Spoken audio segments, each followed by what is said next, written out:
if you want to be like wealthy, if you're not, and you're a moral person, then politics is not the route, because there's a set salary that a politician makes, and it's not very much compared to a CEO. Hey, you look at those. Unless you're Nancy Pelosi. Look at those politicians and you're the world's greatest stock trader. I believe it's her husband. That's the greatest stock trader. I don't know. And, but point being is, like, if you're moral and you want to do well financially, you're not going to go into politics. You know, if you're completely immoral and you want to do well financially, well, then you will go into politics. It's the best way. I think Trudeau is the best example of that.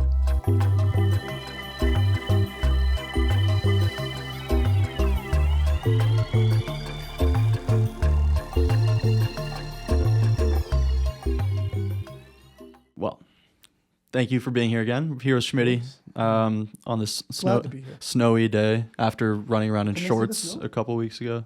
Maybe, I don't know. Oh, yeah, it was beautiful a couple weeks ago. And then back to this, but that's cool. It'll be gone in a few days. So, biggest like news of the last few days, obviously, would be the Conservatives putting forward a non-confidence vote, basically calling for a carbon tax election and like putting the heat on the Liberals and the NDP to essentially making it clear that the Conservatives are the only ones on one side of this issue. It's pretty clear at this point. Yeah. So because if there was ever a time to get rid of this asshole Joker, now is the time. Nobody is. He has like record low approval ratings. Nobody wants this tax. The only people that want it are people that can actually afford it, right? The super wealthy. And you know what we need to do when there's lots of inflation? Add something that's going to cause way more inflation. Because guess what? Energy and carbon runs everything. We're going to have to fact check that. Well, that's true. Snopes, you get on that? So it's like, yeah, I wonder what happens when we increase the cost of everything. I wonder if everything will go up in price. So for those who don't know, on April 1st, the tax is set to increase. And according to this CBC News article, if you believe what they have to say. CBC, of course. I think with stuff like this, they're pretty good. April 1st tax hike will increase the cost of fossil fuels. Consumers are expected to pay about 3 cents more for a liter of gas than they do now. 3 cents. 3 cents a liter. So it's not nothing. It's not nothing, but I'm pretty sure it's more than that, isn't it? I think it's 9%. Which would be more than 3 cents. Maybe that's just for gas. It says pay about. I wonder how much information is being hidden in that. So this is their way to say the larger carbon tax. Don't worry, it won't affect your gas prices all that much. It'll just affect every other piece of everything you do. I assume that's what they're trying to do. They're trying to get ahead of it and say 3 cents isn't that bad. Well, regardless of that, like the idea that we have to have a tax in the first place. Like the Liberals keep saying, oh, the Conservatives have no plan. They just want to stop the tax. It's not really on the Conservatives to put forward a plan. It's on the government to say why their plan is good and why Canadians should want to implement it. No. Polyev, Conservatives bad. Therefore, policy good. Don't you get it, idiot? Yes, you've illustrated nicely how the tribalistic nature of partisan politics, indeed. But they have no plan. Their plan is, hey, we have a country of 37 million people. 40? Dude, it's over 40 now. 40 million people. Also with what was it? I saw 26,000 or something awaiting deportation, illegal immigrants, which should be deported but have not yet been. And then over 600 of them have been charged with crimes. I don't know about that. But I do. It was well, yeah, I know you do. Saw it the other day. But the whole carbon tax thing makes no sense. It's like we're going to save the world by bankrupting Canada because I guess when Canada's not a country, we won't be burning any fossil fuels. Well, then that'll save the planet. Just us. 37 million out of 8 billion, we've done it. Wait, sorry, 40 million. Yeah, it seems an odd hill to want to die on. Mm-hmm. It makes sense if we were if everyone came together and was like, hey, this really is a serious problem. Let's all get together and figure out a solution. And if everybody agreed that solution was to raise a carbon tax or whatever, because, maybe there is a price to be paid for too much carbon in the atmosphere, then that would make sense if everyone was doing it. But it seems like you're basically spitting in the ocean and being like, I fixed it. Like, you didn't change anything. Right? We're just going to cause inflation in Canada, specifically in Canada, and specifically for anybody who basically eats food or wants to heat their home in Canada. So probably not too many people do those things, so we should be okay. Yeah, I think you have to accept so many premises for the idea of a carbon tax to even be like palatable in the slightest. Like, first, everything that they say about climate change, and then that Canada's emissions would even have an effect on that. Like, I understand the whole idea of like, oh, you got to start somewhere, and you can't just be if everyone's doing the wrong thing, you shouldn't just follow along with the wrong thing. But like, if everyone, was trying to, what's the old saying your parents always said? If everyone jumped off a bridge, would you do it too? It seems like we're like, let's jump off the bridge first and everyone follow. And like, it doesn't make a whole lot of sense here for Canada, this little country that doesn't really like. It's an excellent analogy. Also, I did it. Yeah. Also, like, unfortunately, we live in a thing called reality where our country. You may live in that, but there's certain people in Parliament that don't. If people are unable to perform the like everyday basic things of life, that they can't put food on the table, if they can't heat their homes, the last thing they care about is the temperature of the earth increasing slightly over the next 100 years or however many. It's like if I'm worried about the condition of my family tomorrow or a year from now, I really don't have time to worry about what's going to happen to the earth 100 years from now. And so when people don't have the energy to care about a carbon tax if it's making their lives more expensive, on top of already being at this affordability crisis. Like if everyone in Canada was doing great and we had tons of excess money, I bet you there would be a lot more time from people who currently vote, who are going to vote conservative, maybe just because of this. Like, who knows? If everyone was doing great, and there'd be no reason to be like, oh, we shouldn't at least do our part to try to. That was weird. Can you tighten the? There's a ghost. I think to do our part to try to ameliorate a little bit of the problems that are seen. Like I keep saying, we keep seeing all these carbon and all the information's going up and all the weather's getting horrible and everyone's dying, but it doesn't really appear to be happening. Well, to me, like there's obviously places where it's getting hotter and getting colder and stuff. This goes back to the amount that like Canada contributes to if emissions are the problem and it's a global problem and Canada's contributing to that problem. Well, how much does Canada contribute? Well, it turns out a very small amount, like between like 2 and 4%, right? I believe it was 2, right? At the high end. So therefore, if you erase Canada from the map, put it on the high end of like 4, the highest possible end, well, 96% of what was still going on is going on. So but what's the idea? Like we'll have saved the planet, Tim, by destroying our economy. And I love that quote that's like, hey, guess what people do when they can't afford like to heat their homes? Well, they cut down a tree and they burn a tree, right? Because they don't want to freeze to death. They're doing all these things that are supposed to help, but they're not going to. Like, and it's that whole it's like charging your electric car with electricity made by burning coal. It's that whole thing where it's like your planned economy, like the communism planned economy, it doesn't tend to have the results you think they're going to have, right? You have to realize that the entire economy of the world and of Canada is so complex that thinking you're going to change it by changing this one variable here, carbon's evil, therefore we can fix everything. Like, just the economy of Canada is that complex. Do you think the world's weather isn't more complex than the economy of Canada? Like you're not going to be able to get the results you want just by changing the things that you think are going to solve everything. Like it's going to need a lot more precise studies and analysis and thought before we can just say carbon bad. Yeah, exactly. It's like there's how many different elements that go into determining what the weather is. It's not infinite. It's not one variable. So assuming that changing that one variable will have the exact intended effect. Well, it's the idea of like, because most ideologies, if they're complicated, they don't survive, right? So you need an ideology that's simple, people can understand, and they can have like a very strong point and use it as like a blunt object to get their points across. It also helps if your ideology funnels money to the top. And that's another thing. So you're giving this carbon tax in a country where we already pay 65% of our taxes go to the government, and they don't spend it well enough, right? They don't. You're having all of these scandals. Huge wasting corruption. Yeah. So much corruption. It's literally just lining the pockets of these politicians, and you wonder why people aren't like. So if we lived in a Canada where we felt there was no corruption and where we felt our taxes were going to good places and doing good things, I doubt anybody would really have a problem with a 3 cents per liter tax increase, right? Because you're like, okay, good, maybe that can be used for something useful. We all know it's not used for anything useful. Yeah.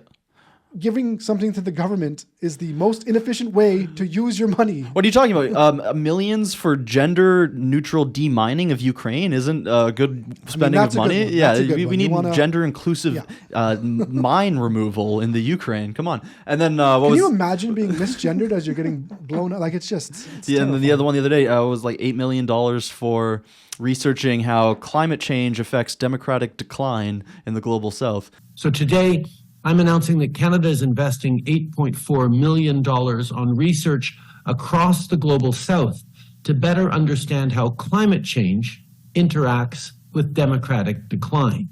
That sounds like a money laundering scheme. Like that just sounds like theft. Like you're just stealing taxpayer money. Like what? So climate change is causing the democracy to. So like as heat goes up, democracy goes down. Is that the correlation we're getting here? I think it's all just trying to pave the way for them saying we get to lock you in your house now because the climate change. Don't leave your home. Because the climate change. Because the climate change. So. Oh, is it out? Ah, like, there it is. Seriously, there's like these wacky radical leftists. They want like climate change policemen. They want like the equivalent of what does Islam have? The police. I know what you're saying. Like the spiritual, the religious police. What? I know what you're saying. Morality. The morality police. The Sharia. Whatever. Yeah, it's like enforce Sharia law. So they have like the morality police who go around making sure everyone's got their like I don't know burqa on or whatever. And then but there's like climate zealots who want climate police to go around and did you do your recycling? Did you separate?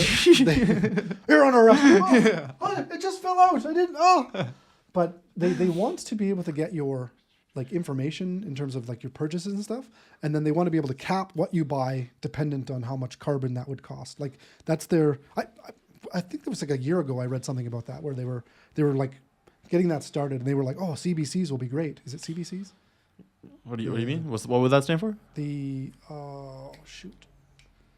It's where your money's on, like just your money's the government money. Central digital currency. Yeah, that's what I knew it. I knew the acronym, but my brain just went. Central bank digital currency. Yeah, CBDC. CBDC. So they were like, that's going to be great for this because we'll be able to track people's. Like there were articles by these people being like, this is going to be great. Yeah. We'll be able to track everybody's spending habits and curve it where we don't want them to be. It's like, well, I believe this always goes well. Yeah, like, Polyev, I think, said there would never be a central bank digital currency as long as like he was prime minister or whatever.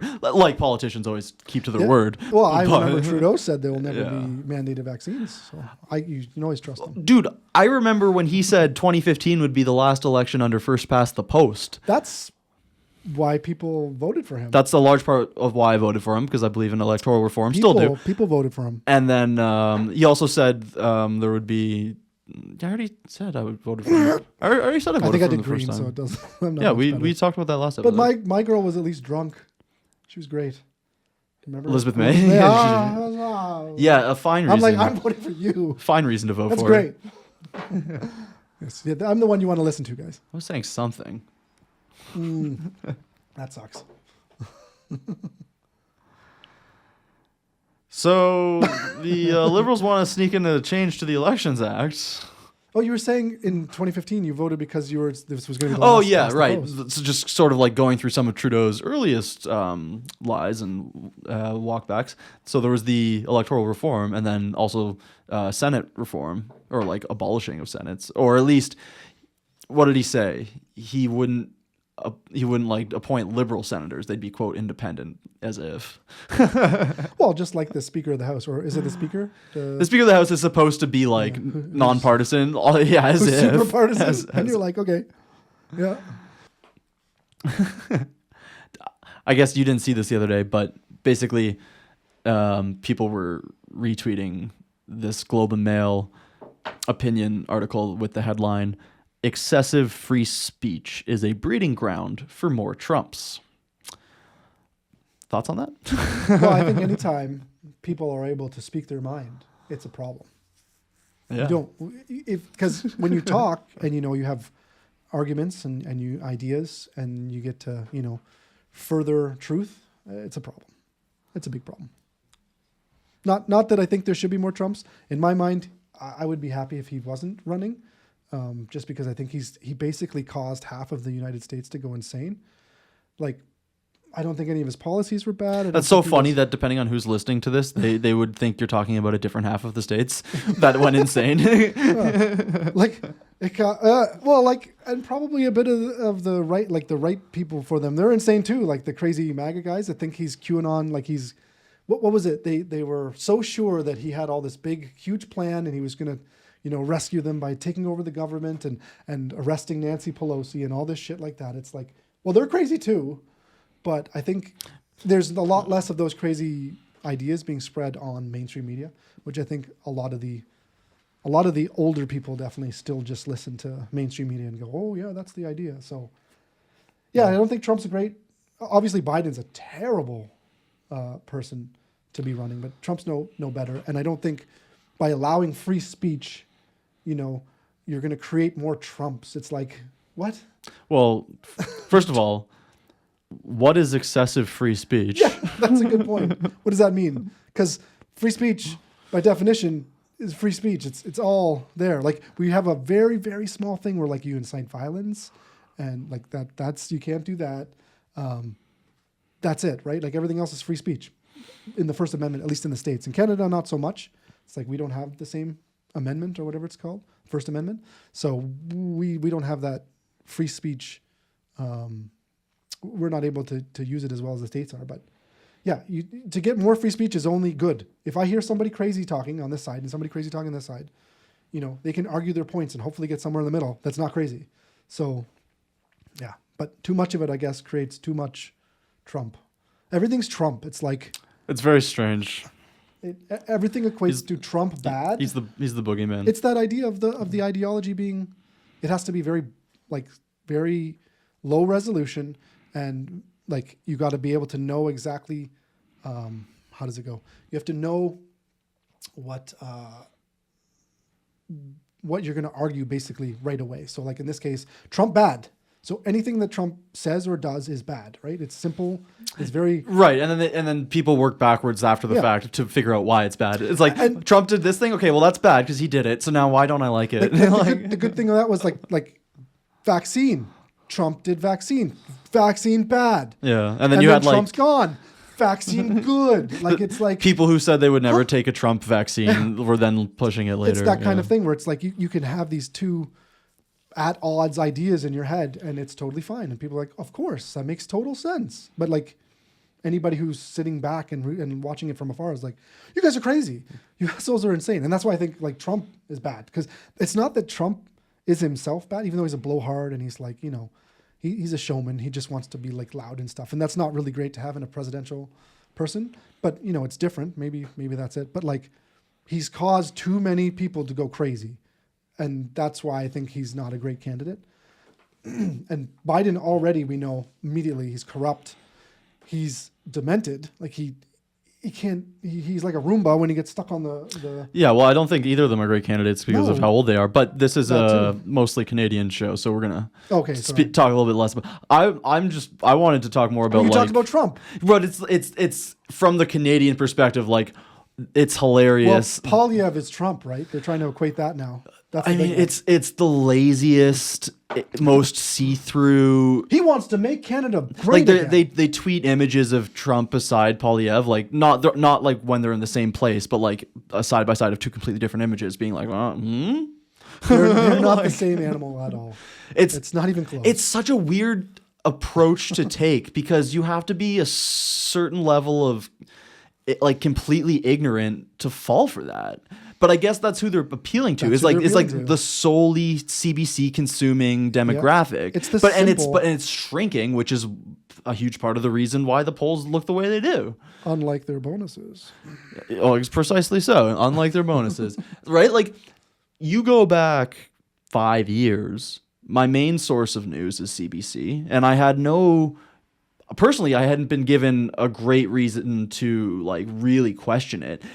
And it makes sense in a way, right? Because if your sole source of news tells you that things that question it are wrong, well, why would you start suddenly doubting what you've always trusted? Yeah. right? It has to be something really jarring I find it was the to, slow. to like jolt you out of that. And for me, it was COVID. It was the yeah. boiling frog for me. It was like Yeah. I didn't quite get it, and then I got it. Like as soon as it was like 2018 or 19 or something, where it was like, everyone is now super woke. There was absolutely no pushback on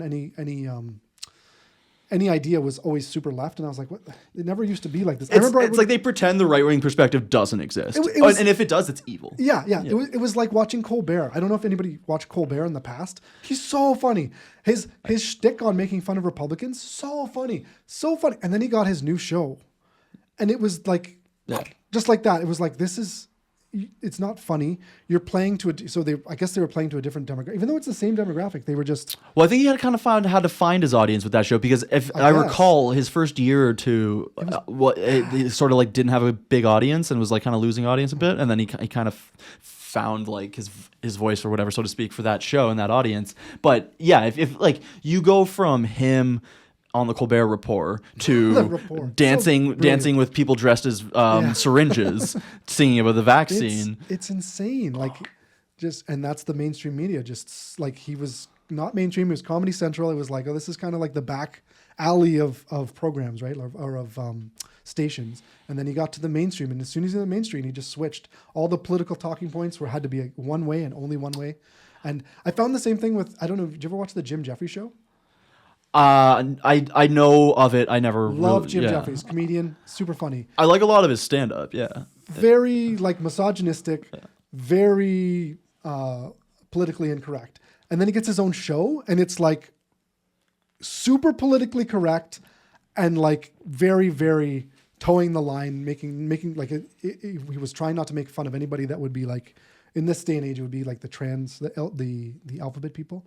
He like stayed clear that. And it's like, well, that was your bread and butter when you were like doing your main thing. This is who you like became famous for. And then as soon as you get into the mainstream media, boom, flipped. And it was just like, I can't, like, it's hard to watch because it's no longer funny. Yeah. The woke it kills comedy. Well, exactly. It has to. I remember I saw his stand-up special. I think it was about like a lot of it was about gun control. Yeah. And I was like, it's funny. It doesn't like really seem like it was his kind of alley, but whatever. You can talk about whatever the fuck you want to talk about. But I just didn't find. I don't think I liked that one as much. Oh, I loved it. That one was funny. But the new ones are like, instead of it like making fun of guns in like a funny way, it's like making fun of stupid people for having guns. Like it's directed at someone, as opposed to like, in general, guns are bad and like you shouldn't, keep them in a safe where you can't get them in time, kind of thing. It's like, that was his original comedy, which was, he obviously does it way better than that, because that was a terrible thing. But oh yeah, no, I remember that bit. Yeah, it's a funny bit. It's a funny bit. But like, still, there's many times where you would have enough time to get your gun out of the safe, and you would want it. That's why it's ridiculous and funny and all that stuff. But now it's like, you wouldn't even be allowed to do like anything that's even a little bit against the alphabet people. Like, stay away from those. Where before, that's like half of his bits were on that shit. Like, it comes back to the mainstream media just sucks you in, churns you out, and you have to toe the line. You have to say exactly what you're expected to say, and that's the whole thing about ideologies being low resolution, right? Like, what the person's going to say before he says it, because the low resolution has to be Trump bad. When you see the person with blue hair and the trans kids sticker on their laptop, girl with the like, you know what they think. That's one of my favorites. I love watching that thumbnail in 50% of my YouTube recommended ads. It's great. Anyways, what's the next one? So yeah, free speech important. Anyway, free speech. That's right. That's where we're on. I don't think free speech leads to more Trump. I don't think you can't get from point A to point B on that one. Like, free speech, good. I'm sure you made an argument for it, but I'm not interested in reading. It's just a funny title to throw out there. You know exactly what the title is. Like, you just from the title, you know what it's going to be. It's going to be, free speech allows people to get in these echo chambers where they can get into this MAGA and QAnon crap, and then they can start, January 6th, so that they can ruin our democracy. Like, let's be real. I haven't read it. That's usually where people who are against Trump tend to go. That's where it's going to go, because it's so obvious. It's so low resolution. There's no. It's exactly what it always appears to be. There's no. Fuck. I can't think of the word. Nuance? Nuance. Thank you, Yeah, Tim. you're welcome. Thank you. Tim has, for many years, has been my translator and will continue for many years to come. Like a live editor of your speech. Without you, I'm just like, "Brr." And then Tim would tell me. He would tell you exactly what I said. Yeah, we're going to cut all that out.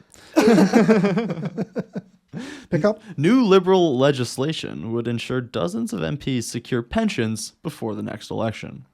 Moving the fixed election day by 1 week in 2025 would mean dozens of MPs, primarily conservatives, will pass the 6 years of service needed for a pension. See, I think this is just people who play in the game are playing it well. I don't get too mad at this because it's like, yeah, we can see it's pretty obvious what you're trying to do. Congratulations. It's not for the betterment of anything, even though you're probably going to say it is. We can see exactly what it's for. And like, congratulations. We all know, like, good job playing the game, guys. Thoughts? So the reason they said... Oh, wait, there's a reason? Given that an important religious holiday and Which one? And municipal, I believe it was Diwali, the Festival of Lights. I believe it's from India. Diwali. Given that an important religious holiday and municipal elections will be held in Alberta on October 20, 2025, we are proposing to move the date of the federal election to October 27, 2025. Well, it's all those. Now, Indians would the municipal elections in Alberta be held in the same building as the federal elections? Because if not, I mean, I guess it's still a hassle, but still. Well, like it's voting day. Go vote. Yeah. Doesn't that make it easier to vote? Because don't you get off work if there's a federal? Yeah. So it's like, yeah. Isn't it easier? Now you have the whole day. So there's no much the time. argument is actually worse. I think it's mostly about Diwali. Well, that's just it. Like, okay. Or whatever day that is. Diwali. I know my kids. That's every time I go to their class, there's a new day, and it's like it's usually the day of trans remembrance or something. It's for the last I think 8 months. It's been LGBT, and then for the 1 month it was Black History, even though I don't know. Black History gets a month. Apparently, Pride gets a season. It gets a season now. We have 1 day for Remembrance Day. Yep. Shameful. And it's right before Christmas, so nobody. No, people respect Remembrance Day. I know they should, but if you say they should, then you get canceled. A la Don Cherry. The last few years at the ceremonies, there's been massive turnouts at the cenotaph and stuff. So yeah, because that's the one thing. Like we say all this shit now, but like those friggin' people sacrificed. Like they sacrificed everything, and to not pay any homage to them now is it's such a crime. That's why I have the stuff like that on the wall. I like it every time I come here. Buy victory bonds. Makes me remember. Did you buy victory bonds? I would have.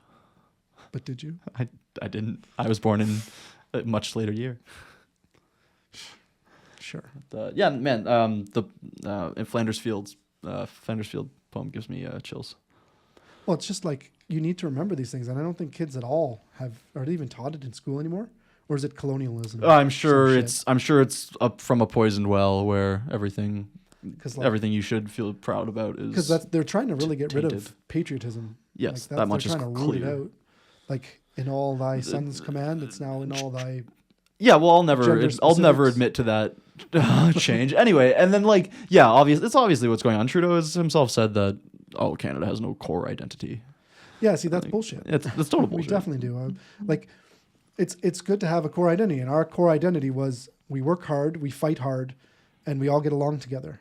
That was our core identity, and now it's and we tolerate each other's differences, yeah, but we respect. But we have the same goals and the same values, yeah. And it's so hard to make the case that that's what Canada is anymore, right? Like there's so many people here now who don't share the same values and largely don't share the same goals. So it's tough to. Well, see, it's hard to say because I think.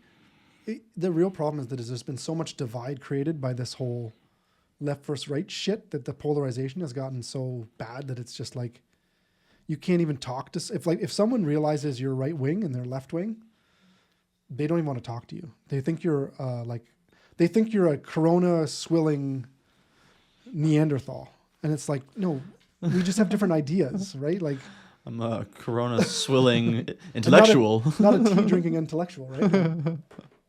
So I think we're at that point where it's just, I think it's the polarization more than it is, I would say personally, than like the immigration that's happening. Because most of the immigrants I see that are here, they're working hard and they're not a problem. Like I haven't noticed it. Now, I was talking about some immigrants, but I was also talking about some just lefties. Right. Like we don't have the same values or goals as the lefties. That's true. Yeah, it does seem like our like it seems like we'd argue that Remembrance Day is probably a good thing, and they'd probably say, it's not good that the white man came and stole this land. Yeah, man. And you'd be like, why is that related to it? And they'd be like, colonizer. When they have a problem with every institution that it makes up the country, then they're essentially like enemies inside the walls, as far as I'm concerned, a little bit, because it's like if your goal is to tear down the country, just because you're a citizen doesn't mean you're like exempt from like treason is a thing, right? So it's like I'm not saying that Trudeau knows all about it. Yeah. But like you can't like claim to be. I mean, I guess they don't claim to be patriotic, but it's like no. They don't even want to claim to be Canadian. Some of these people, it's like they'd have no pride in their country. Well, it's like when we grew up, we were very proud to be Canadian. It was like, oh fuck, if someone called you American, you're like, fuck you, we're Canadian. We're not Americans. We're Canadian. We're different. We have our own culture. Blah blah blah blah blah. Now it seems like they want to get rid of the whole Canadian culture. We're not a Canadian culture. We're a world culture. Yeah, that's the globalism it's the part. We're a global, and it's like no, we're still Canadian. We like we said, we changed something here. It doesn't change anything in the globe really. So why are we having this idea where we can just like blow up our own country to pretend we're part of this utopia world? It's like also sorry. Here's the thing about the whole like utopia globalist world. It's like, okay, how many people are emigrating from, like, leaving Canada to go to, say, for example, countries in the Middle East, versus percentage-wise, versus leaving 90%. The Middle East to come to countries like Canada? It's like the outflow is only one way. So if you, what made one country more attractive than another? The system with which it was governed. So if you allow that to be changed to the point where your country is no longer attractive for people to come to, you just have a lot of poorly run countries all over the world where the standard of living is low for everybody. Welcome to communism. That's kind of what happens, right? You let all of the leaders take all control of everything, and what happens? Everyone else becomes shit, and the leaders get propped up, and they become the billionaires, right? Like we're doing that on a global scale now, or at least we're trying to. And Canada's exemplary. It's like if you tell somebody who immigrates here that they have to adopt to Canadian like culture and customs, like people on the left will tell you that's xenophobic or racist or bigoted or whatever. But if you don't, then you're just going to end up trying to recreate the country you left here. There was a reason you left the country you left. Right. But again, I don't know too much about it here. Maybe I'm insulated too much. But all of the people that immigrate here that I've talked to or come in contact with, they are hardworking and they don't try to be like that. They're not creating their. I've heard it maybe. I'm not trying to paint everyone with the same brush. Right. No, I understand by no that. means. But I'm saying, in places where there's a lot of problems, like where you actually have Sharia law, like areas in your country that are Sharia law, like in Britain and stuff, that makes more sense to me. Could the same thing happen here? For sure. I'm hoping that we are, because of our culture, maybe we can impress. Yeah, but I'm saying I've seen like videos online of like gang fights between what was it, like Indian and Pakistani people or something like that, like in Canada. Well, one of the big ones that I think is problematic right now is you have the riots that are going on with the pro-Palestinian riots. Like you looked at the Palestinian riots that were going on, right? They were massive in Toronto and all that stuff. There was vandalism. There was like crime on the streets, and they were just letting it happen.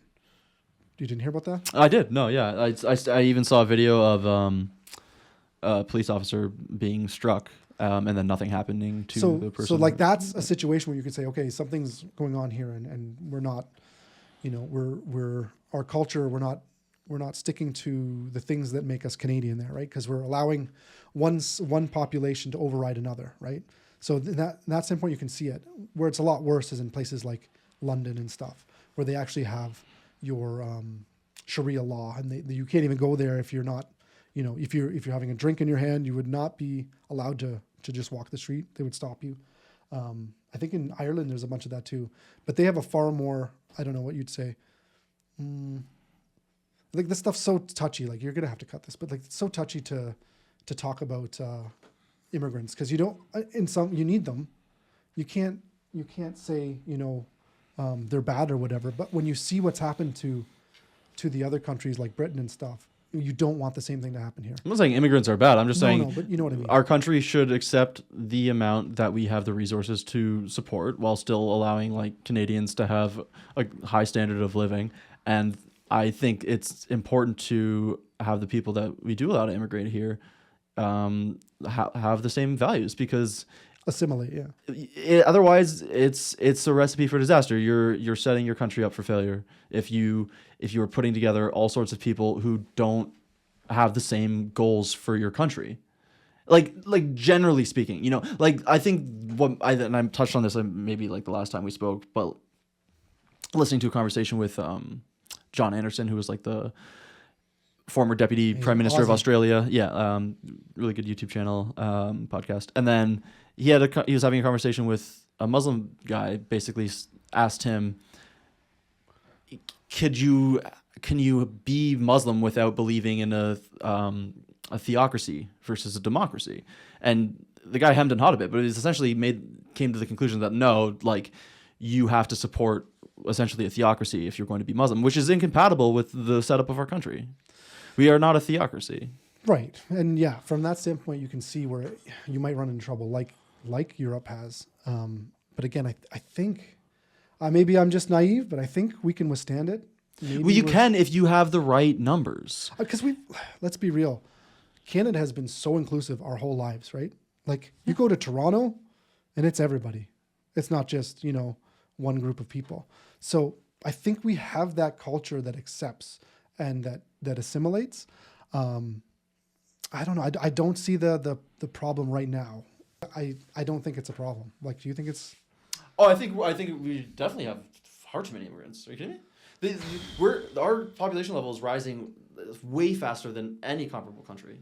No, for sure. Yeah. But the thing is, like, we need that. It's too many. Look, you think housing pricing would be quite as bad as it was? Housing, dude. We've brought in millions of people over the past few years. But we don't have people anymore. Millions. Like it's either that or we decay like Germany. Like the housing is a huge problem. Like for sure. And they all, say they're doing stuff to fix housing. They're not. They're not doing anything to fix housing. Housing is not too hard to fix. Like we have so much fucking land here and we have so much fucking resources that if they wanted to, instead of printing $400 billion to give to Trudeau and his buddies, give $40 billion to give to some contractors and get some fucking houses built, right? They don't want to do that. They want to keep prices high because I guess they have like 15 houses and it helps their portfolio. I don't fucking know. But that's a problem we can solve. The problem of not having people in our country, we cannot solve. You need people. And well, it takes a long time to solve. Like to solve it with actually having babies. We're solving it with like the treadmill Band-Aid solution. It is the Band-Aid solution, but there's no other solution until there's one of two ways. We clone people or AI comes and takes it so that we can have less people and still have the same amount of production. Or we find a way to lower the cost of living. That's AI. That's essentially AI. Yeah. So those are your two. Until then, you need people. And we had no people. The Americans had people. The Mexicans have people. The Canadians didn't. We were just like Germany. We were just like Italy. We didn't have babies, right? For the last 40 years. There's no babies. So what are you going to do? You have to have immigration to keep those numbers up. And that's going to put a lot of strain on your housing markets, which it has, like, terribly. And because these politicians have so much, I don't know what the reason is. Like, this is a solution. Like, everyone feels it. Like, so I think it has a lot to do with the boomers right now have a lot of power because there's so many of them still, right? When the boomers move on in, say, 10, 20 years, then you'll have a different cohort of people that are saying, hey, we don't, like, right now there's a lot of incentive because their house prices are so high to say, hey, I like these house prices being high, right? Like, it's beneficial to boomers for their house that they bought for $47 to now be worth $2.2 million, right? Only if you can tap that, but the problem is if you still need to live somewhere, how do you tap it? Like, you can do a reverse mortgage, I guess. Like that's it. Because if your plan was to downsize, well, now look at rent prices. For sure. But I'm saying, and it doesn't solve the problem, but I'm just saying, because the demographic is the most voters, right? You're going to get the most amount of politicians saying, hey, let's do this, but they don't really want to fix it because they want to have that housing market higher or higher than it should be, right? So it's like that, we're in this demographic bomb where we need people. We need people to come in. We need them to live somewhere, but we don't want to make too many houses because we don't want our housing market to collapse. I don't quite understand it. I haven't figured it out, but that is a problem we can solve. Whereas the people problem, we can't. So either we become super, super productive by, maybe Canadians all create AI somehow in our backyards, and now we're the most advanced country in the world, which I don't think is going to happen. Or we get people in here to actually do the jobs and to keep our production levels and our economy going. Well, you're just talking largely about like service and retail jobs, though, because we're not manufacturing. So it's true. So what are you talking about? It's true, and that's the thing. Like when you go from a society that's mostly manufacturing and exporting, which we were for a while, to basically a service country like we are now. Yeah. And what happens when it's cheaper to employ robotic and AI labor for these service and retail jobs? Well, we've already brought all these people in. They're going to be here already. And now all of a sudden a bunch of their jobs are gone. We brought them in to fill these jobs. Fast forward 10, 15 years. Have you seen the Boston Dynamics robots? Like everyone might have like an AI robotic nanny to take care of your elderly person, right? And then we won't need all these nurses in the nursing homes. I want a robot to fold laundry so fucking bad. Right. They can do it now. That used to be a huge barrier for AI, that it wasn't able to fold a shirt, but now they can do it. I know, and we'll get there. And I'm actually not as pessimistic as people as I appear to be. I think with technology we'll be able to actually get better life, because we're in terms of our output, we'll never sustain what the States has right now. So we're always going to be losing in terms of how we feel compared to the States. We won't be able to buy as much. Our doctors won't be able to buy as much, our engineers and stuff like that. So we're going to start hemorrhaging people to the States and everything. It's not going to be pretty, but I think overall with the technology, with AI and stuff like that, as long as it doesn't kill us all, which it very well might, I think we'll be better off overall. And having more people in our country is better than not, I think. And in terms of whether they can assimilate into our country, that we have the same. That's where it's a little iffy. I think we can withstand it. I mean, that's optimistic. Yes, I'm an optimist. I have children, and I pray to God that Trudeau doesn't, turn them transgender. But I mean, even to think that we should. So what, you think we should keep current immigration levels where they are? Not without raising houses, not without increasing housing. It's idiotic to have as many immigrants coming to our country without. There's nowhere for them to live. There's nowhere for them to live. There's nowhere for them to live, and the cost of living is so high that when they get here, they say, "I was sold a wrong sale of bill." What is it called? You say it. Fix it. Bill of sale. Bill of sales. That they say, "Fuck it, I'm going somewhere else," and a lot of times they go south, especially if they're competent, right? The engineers, the doctors, they all go south. They'll come here and they say, "Oh, you're paying me this much. I can make this much in the States, which is way more. I'm going to the States," which is what happens. And a lot of people use Canada as a stepping stone to get to the United States. So they're coming here just saying. Well, now you don't. You just go to the southern border and walk across. Now you can, but you have to be, a Chinese male-aged, fighting-aged Chinese soldier to go. Are you trying to say military-aged male? Thank you. Yeah, no problem. Thank you. My brain is melting. We've been talking for 6 hours now. All right, last thing. So Ottawa says it doesn't screen out China-affiliated researchers in federal grants. Membership in China's 1,000 Talents program, which is deemed an espionage risk, would not prevent researchers from receiving federal funds. Well, we got a bunch of retards working for us, don't we? Like, that's the dumbest shit. Are you fucking kidding me? What are you talking about? Membership in what is deemed an espionage risk would not prevent... So, federal funds. So, taxpayers. So, we're paying China to spy on us. Oh, yeah. What the fuck, dude? How dumb can we get, like, as a fucking country? Like, are we just that infiltrated, or is everyone working in Ottawa a fucking moron? I don't understand. Been fully penetrated. we're The cabinets have been penetrated. it's like the Batman movie, Batman Begins, when he's like, we've infiltrated every layer of Gotham society. Again, it's not blatant. Like they don't even make it. They make it so obvious that they're so corrupt. There's no subterfuge anymore. It's just like that's their explanations too. They're like, do you realize that you got a bunch of Chinese spies working for you? And they're like, nah. But as long as we can keep bilking taxpayers and lining my pockets, what the fuck should I care? Well, it's just so corrupt at this point, and it's so obvious. How discouraging. And how do you fix it? Like, you can't, because China's got deep, deep pockets. And well, how do you fix it? Well, you set up a system where your country produces strong, patriotic, intelligent, caring, hardworking people who all realize that they have a responsibility to serve the public and put in their time first in the military and then in the public service as politicians, meanwhile with the best interest of the Canadian citizens at heart and the long-term prosperity and wealth of Canada. Trump fascist. That's what you are, Tim. Correct. Wait, no. Like, well, yeah, maybe being patriotic for your country and actually having pride in what your country does and how they are seen in the world, maybe that's a good thing. Maybe,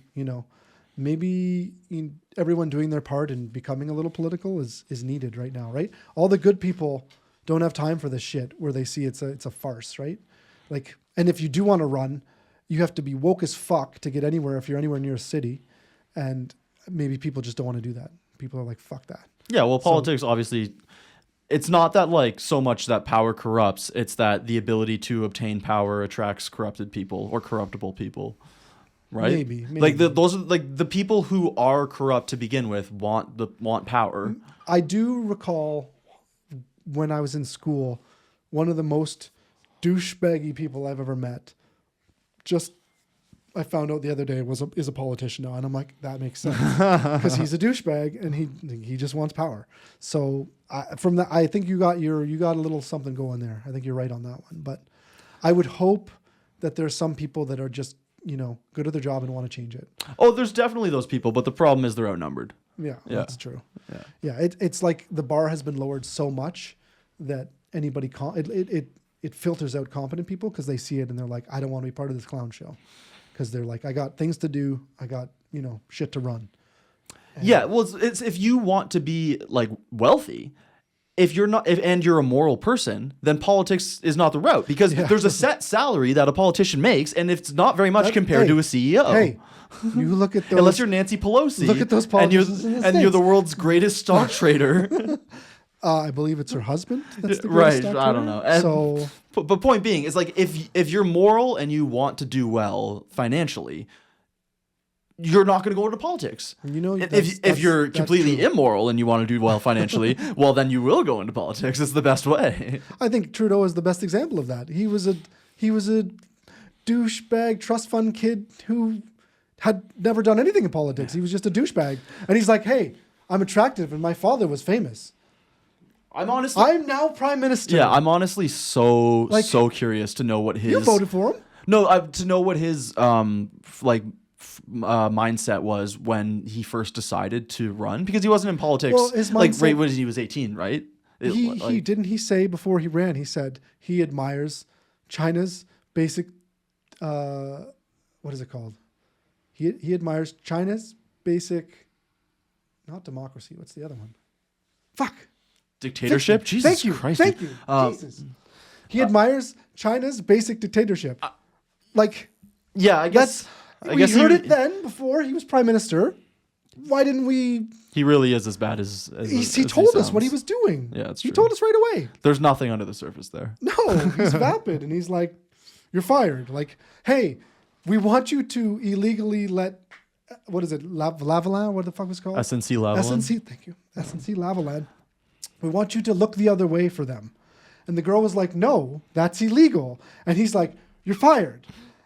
And everyone was like, "That's fine. It's cool. Nope, nothing to see here." This was 2017?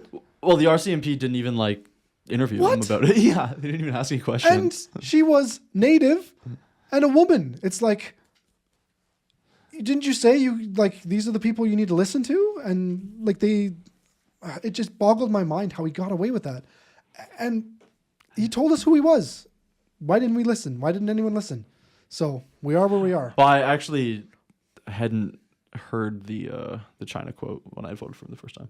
But I don't know when did he say that? Was it before 2015? I think so. Fact check that. All right, well, you better fact check. Jamie, look that up. Jamie. So yeah, it's like, and don't even get me started on the Fidel Castro. Ugh. What do you mean? Have you not seen the Fidel Castro side by side with I've seen the Trudeau? pictures. It's uncanny. You think he's Fidel Castro? I say there's not a 0% chance. I want a blood test. You're gonna have to cut this. It'd be the name of the fucking podcast, dude. You're gonna have to cut this, number 3. That's right. So like he cried more when Fidel Castro died than anything I've seen. Like, that's weird. A bit odd. It was a bit weird. Yeah. So, but yeah, it's he loves those dictators. Can't get enough of them. So he told you that in 2015 or 2014. I guess the lesson here is when someone tells you who they are, believe them. I'm an asshole. I believe you. And on that note, this has been the 3rd episode of... This is the 3rd and last. Go F You Newscast. Never doing this again. Thank you for listening. I'm so sorry, Tim. Peace.